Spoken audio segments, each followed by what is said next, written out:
Woof. This is Matt at State of Flux, here with a review for the third Saturday in October, Part 5. I saw this movie on a recommendation from a coworker. I thought he was my friend. And I did not love it. This is actually a fairly interesting concept, and this is what may sell it to you.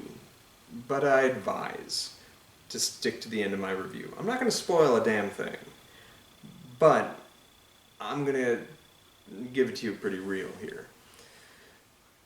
This is a film whose creators decided to capture what it was like to fall into a franchise medias res, in the middle of the action.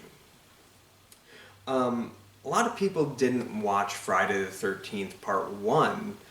Their first Friday the 13th was like maybe Part 4 or Part 5. And they found this film that they enjoyed, and they were like, all right, let's go back to the beginning and start watching how we got here. And that is a completely valid way to watch a franchise, especially growing up in the VHS days. That's actually how I fell into Friday the 13th. I saw Part 8 first and worked my way back.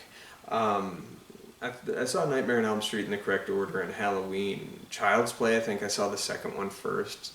Alien, I saw the second one first. In fact, for Alien, I saw the ending of the third one before I'd seen any other part of the other ones. Sort of. Anyway, that's kind of off topic. The point is that you watched these movies kind of out of order, and they still kind of worked, and it was kind of neat being thrown into these stories that are so simple that anybody can pick up kind of anywhere, but you find yourself invested in it enough to go back to the beginning and watch. So the filmmakers decided to capitalize on that and made a fifth entry to a fictional horror franchise that was popular but lost over time, really hearkening in on those 80s horror slasher films specifically. And they made two movies back to back. The Third Saturday in October, Part 5, and The Third Saturday in October, a first installment. And you're meant to watch them in that order, Part 5, then 1. And I think that's really cool. I think that's super good. And the movie is designed to be a throwback to that camp and all, because there's quite a bit of camp in those slasher films from that area, particularly the Jason, which this film is definitely riffing on Jason more than anything else. It gets a little Halloween-y too, but it's really hearkening in on the Jason of it all.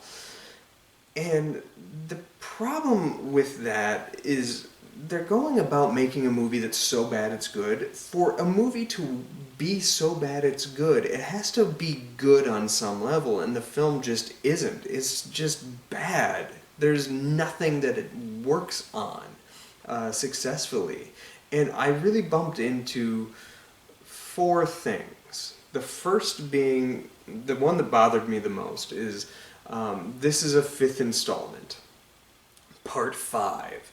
And for the fifth installment, they bumped the timeline up. So this story started in 1980, that was when the first one was made, and then every couple of years they made a few sequels, and then the last one, the fifth one, the final film in the franchise thus far, came out in 1994.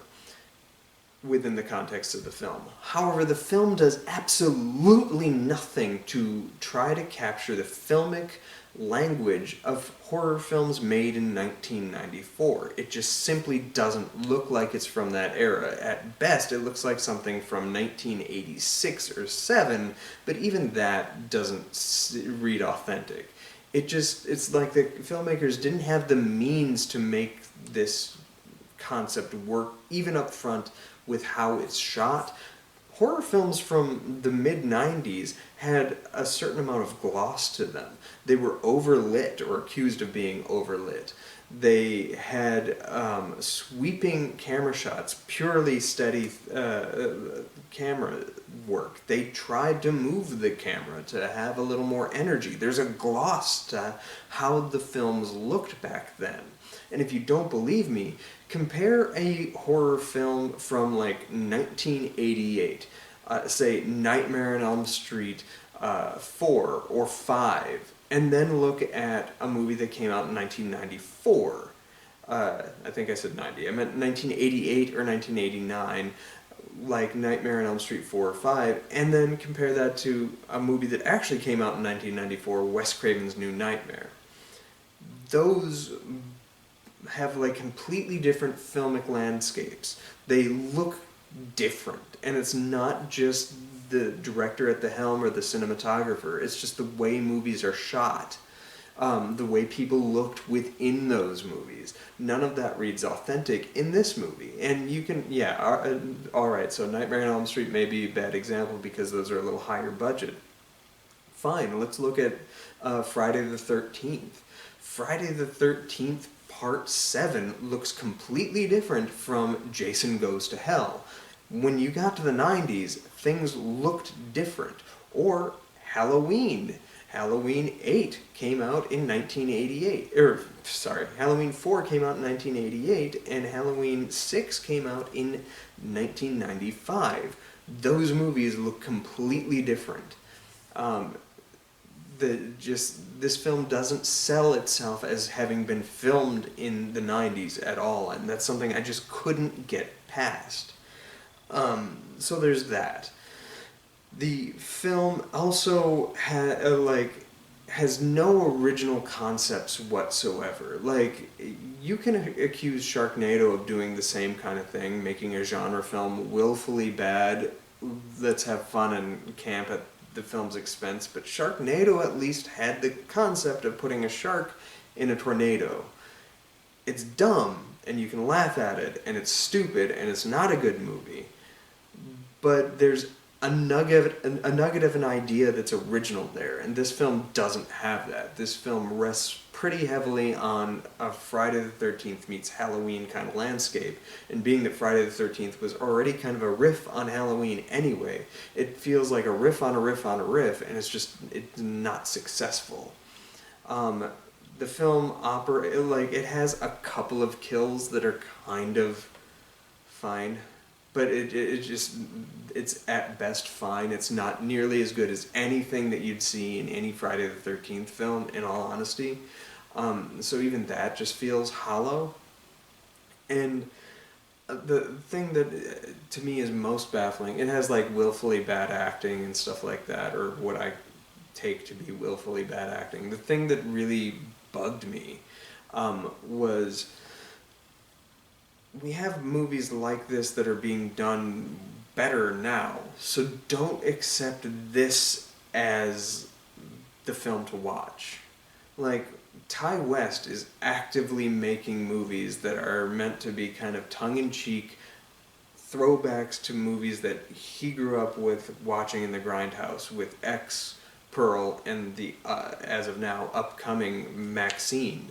And you look at X, and it looks like it's shot the same day, maybe even the same place as Texas Chainsaw Massacre. They just look the same. He gets the film stock to look the same. He gets the actors' outfits, and it has a believable authenticity.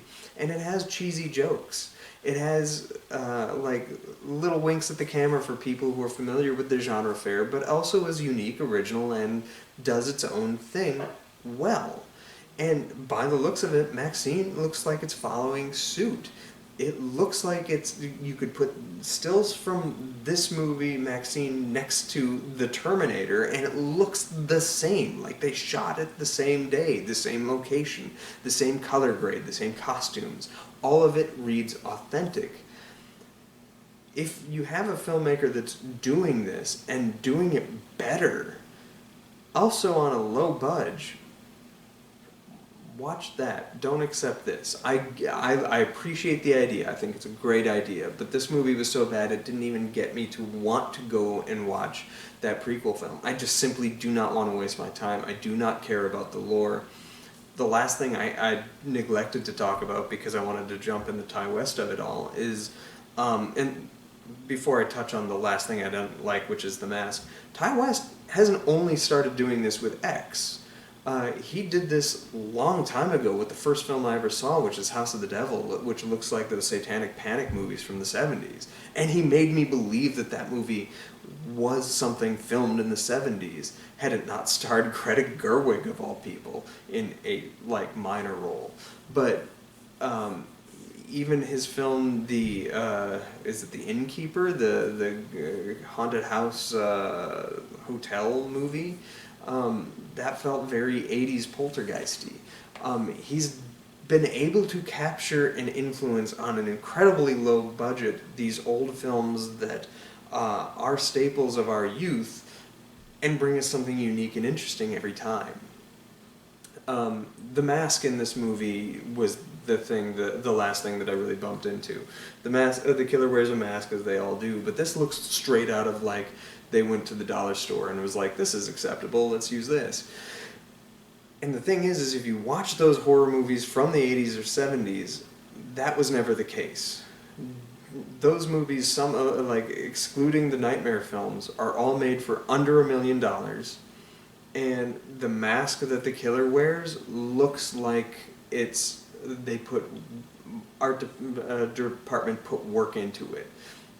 Before Jason had his hockey mask, he had the burlap sack, which was just a steal from The Town That Dreaded Sundown in the 70s. And those all looked good. Even burlap sack Jason. Even the lowest of low-budget movies like The Prowler or Prom Night had masks that were convincing, even if it was just a black mask. And Michael Myers is a prime example. The art department, on an incredibly low budget, went to extensive lengths to turn William Shatner's face into something of absolute genuine nightmares. And I don't think any studio, even any student filmmaker, would accept the mask that's in this film as okay. Certainly not 5 movies deep. So there you have it. I didn't buy into this film. I think it's a great gimmick that I wish better filmmakers would have taken and run away with. And maybe this will inspire somebody to actually take this brilliant and good idea and make it work on their own level. But this film just simply didn't for me.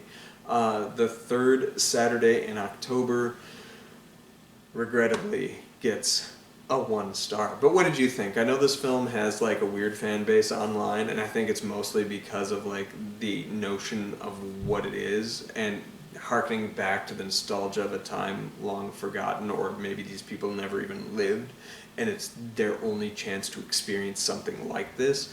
And if it works for you, that's cool. Like, let me know in the comments down below. But it really didn't for me. Thanks for watching. Like, subscribe, do all that good stuff. Peace.